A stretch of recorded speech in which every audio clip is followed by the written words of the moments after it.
Hello, dreamers and thinkers, and welcome back to another episode of Undone. My name is Kudzai, and I am your host. To find all things podcast related, go to Instagram and type in @undone.thepodcast.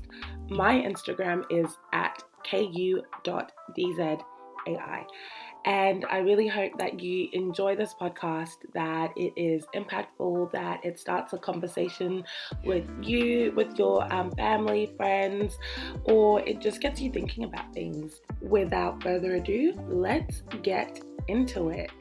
I just want you to put on your mind the thing, whether it's a job, a career, an ideal life, or a relationship, the thing that has gotten in the way of you just wanting him. See, a lot of times, I had a encounter with the Lord a couple days ago, and it wrecked me, because a lot of times we make this just wanting him so complicated. And the Lord revealed to me that I was living in like an almost anxiety, like decision-making type thing, to where like every decision I'm like, Lord, is this what you want? Lord, is this what you want? Like, am I doing this right? Am I doing it? And what he said to me was like, Chandler, he said, if you just want me, everything else will be filtered through your desires for me. And I want to help free some of you, especially you young people. We can live such a life almost of trying to, because we want to be righteous, because we want to live pure, because we want to be holy, we almost start trying to live in perfectionism. And so much anxiety and worry and stress and frustration can come with that, because you're too busy trying to want things alongside him instead of just wanting him and filtering everything through him. In Psalms, he says, I will give you the desires of your heart. A lot of us look at that like, okay, he's going to give me what I want. No, he's going to give you what to want.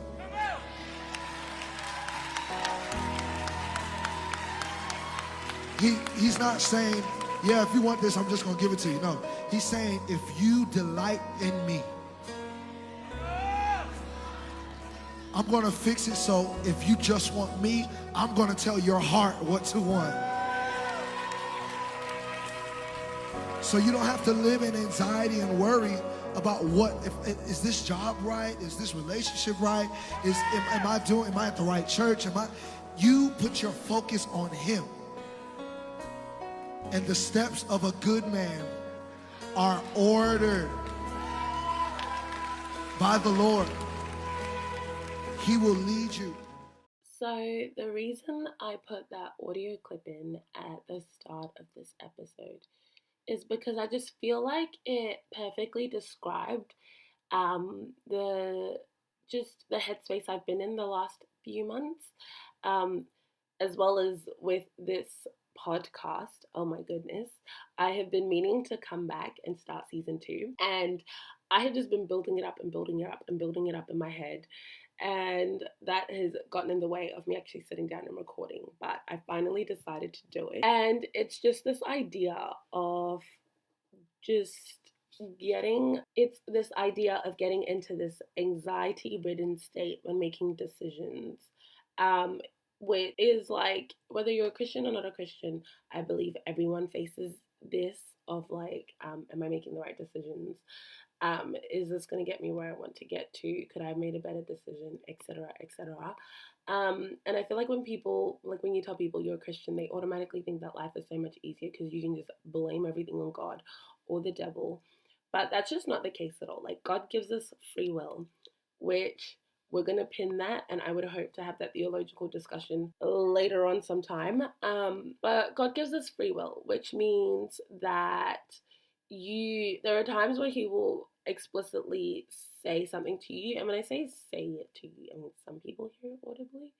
But it's not always audible. It'll be in signs, it'll be in a gut feeling, it'll be in the Bible, it'll be through a family member, a pastor, a friend, that kind of thing, a worship song even. God can explicitly tell you something, or he will just kind of let you make the decision, because whichever decision you make, it doesn't really hurt too much, and there really isn't a wrong decision. And in the event you make a, air quotations, wrong decision, God can reroute you.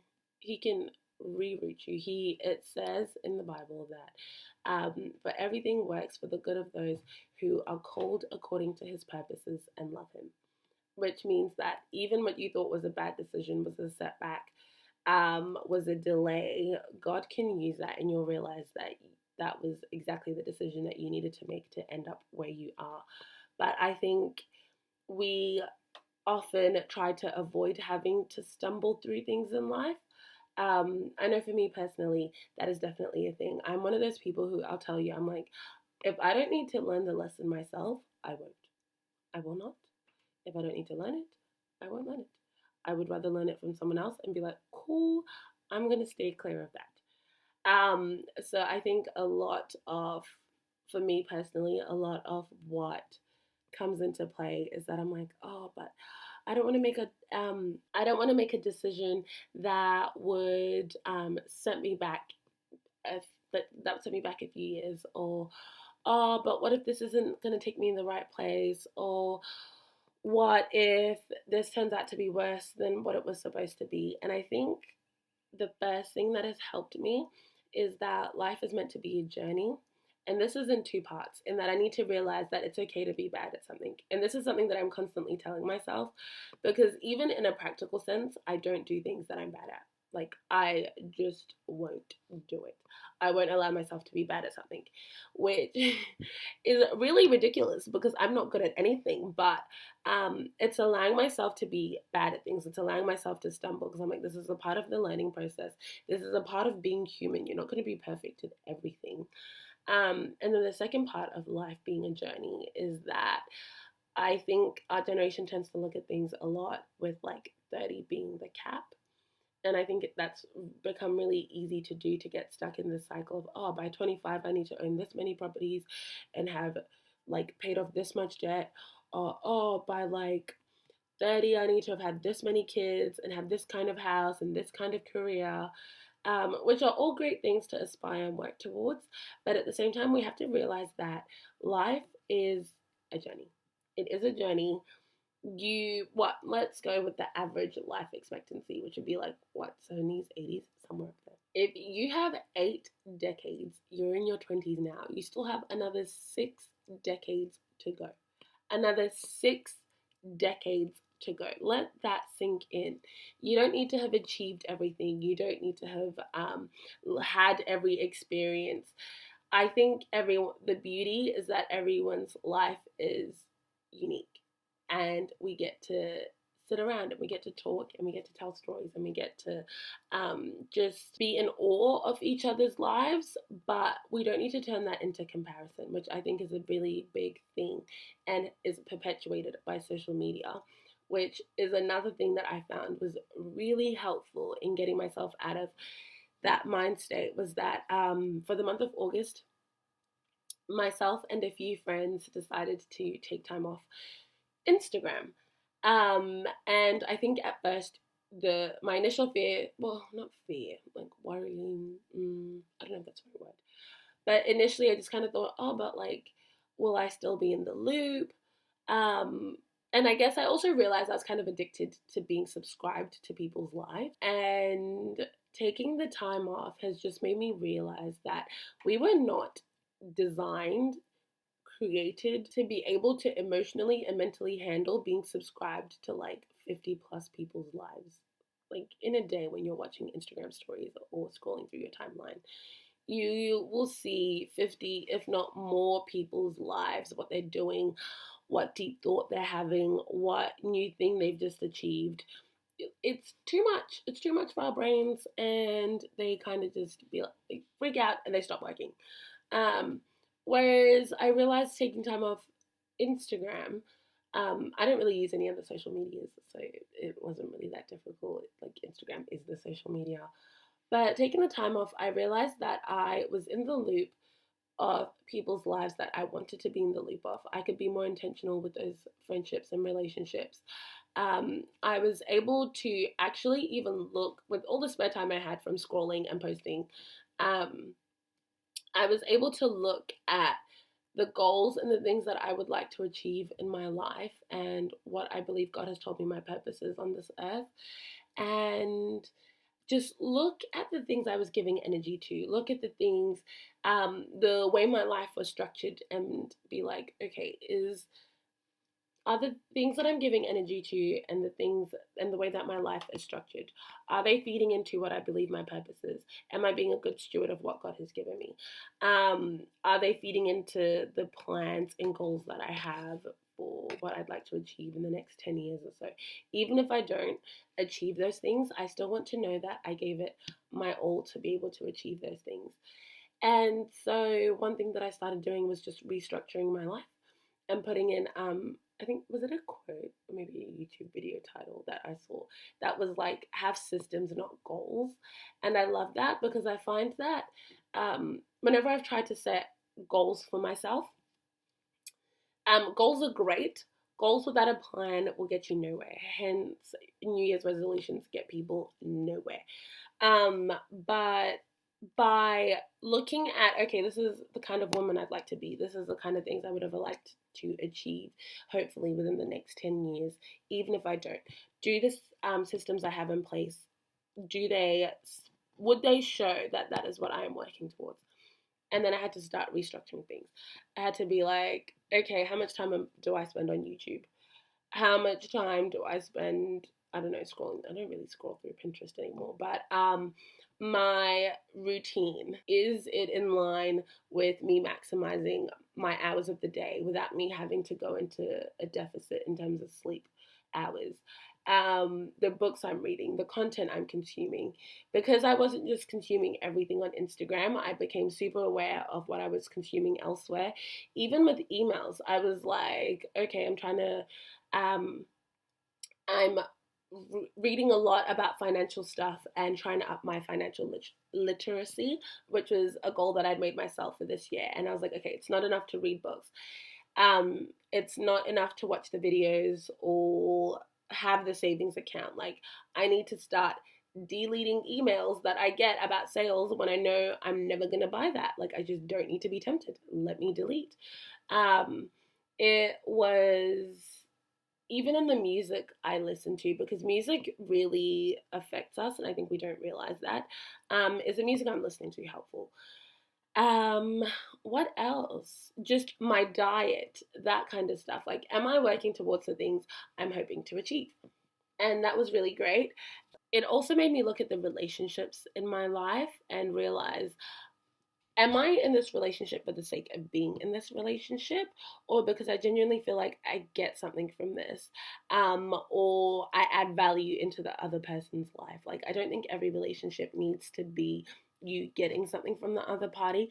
Some relationships are what you can bring to that person's life, and how, like, who you are able to be for them, with, like, without it negatively impacting you, is obviously ideal. And so those are the things I was looking at.